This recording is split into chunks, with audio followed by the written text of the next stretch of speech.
নমস্কার, আপনাদের সকলকে একটি আলোচনায় স্বাগত জানাই। 2025 যে নিউ এসএলএসটি এক্সাম হবে, সেখানে কারা বসতে পারবে, কারা বসতে পারবে না, এ বিষয়ে একটি আলোচনা করবার জন্য সচেষ্ট প্রচেষ্টা রাখছি।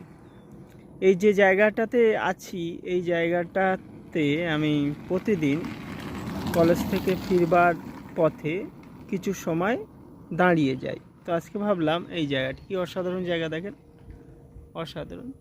তো আজকে ভাবলাম এখানে দাঁড়িয়ে আপনাদের সঙ্গে কিছু কথা বলা যাক। আপনারা জানেন 25,000 যে শিক্ষক নিয়োগ বাতিল হয়েছে, যে শিক্ষক, তারা সকলেই 2016 যে এসএলএসটি এক্সাম হয়েছিল, সেই এসএলএসটি এক্সাম দিয়ে চাকরিটি পেয়েছিলেন। খুব স্বাভাবিকভাবে নতুন যে এসএলএসটি পরীক্ষা হবে, সেখানে 2016 সালে যারা যারা পরীক্ষা দিয়েছিলেন, খুব স্বাভাবিকভাবে তারা পরীক্ষায় বসতে পারবেন, এটুকু খুবই পরিষ্কার একটা বিষয়। এবং যেহেতু সুপ্রিম কোর্ট তার জাজমেন্টে নতুন যে ফ্রেশ রিক্রুটমেন্টের কথা বলেছেন, সেখানে কারা কারা বসতে পারবেন তার কোনো গাইডলাইন ঠিক করে দেননি।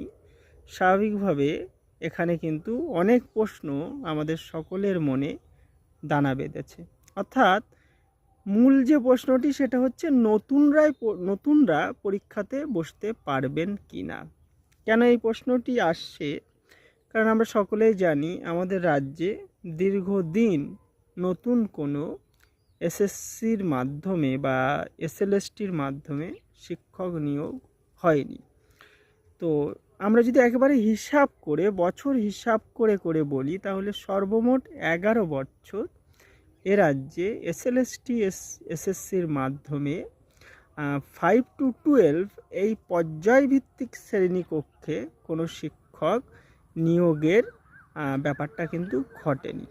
ফলে প্রতি বছর অসংখ্য ছেলে মেয়ে বিভিন্ন বিএড কলেজ থেকে ডিগ্রি নিয়ে তারা বসে আছে। ফলে মেধা, 10-11 বছরের মেধা কিন্তু জমীভূত হয়েছে বা একত্রীভূত হয়েছে।